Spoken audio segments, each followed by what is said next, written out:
Un adolescent de 16 ans a encore été victime. Alors qu'il y a quelques jours, on avait entendu un père de famille qui avait été la victime d'un enfant de 14 ans.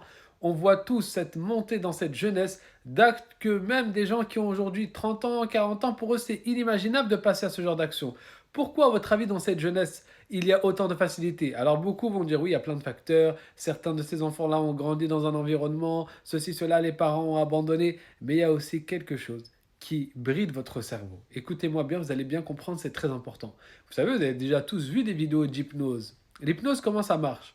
L'hypnose, en fait, comme il n'y a personne qui arrive à contrôler votre corps, c'est tout simplement qu'il y a certains procédés qui vont favoriser la montée, entre guillemets, de votre inconscient et ça va baisser votre conscience. Là, au moment où je vous parle, vous êtes très conscient, donc si je vous dis à 3, vous ne pourrez plus lever la main, 1, 2, 3, hop, vous pouvez tous lever la main. Pourquoi? Vu que vous êtes bien conscient, votre esprit critique a analysé ma suggestion et a dit non, mais c'est pas possible qu'avec sa parole, il puisse me bloquer le bras.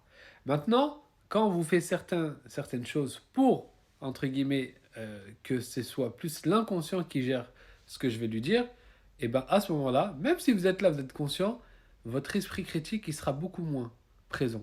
Donc quand je vais vous faire une suggestion, c'est l'inconscient qui va traiter cela. Et à ce moment-là, si je vous dis à 3, vous pouvez plus lever votre main, bah, il traite comme à l'ordinateur l'inconscient. Et de ce fait, vu que c'est l'inconscient et que ça va être de l'ordre des croyances, ça va être plus fort. Même si vous, vous voulez lever votre main, vous n'allez pas réussir. D'accord?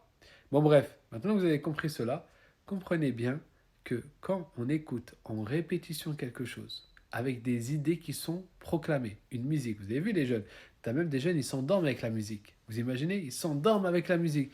Il sort, il met de la musique. Il fait du sport, il met de la musique. Il fait de la musique, musique, musique, musique. Tout le temps, les mêmes idées qui sont répétées.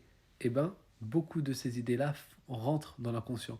Donc vous, les rappeurs, quand vous faites la promotion de la criminalité, quand vous dites oui, je suis armé, j'ai sorti, la guitare va pleuvoir, bref, tous les trucs qui vont dans le sens de tirer, de se venger, de vendre de la drogue, bah sachez que vous influencez énormément de jeunes.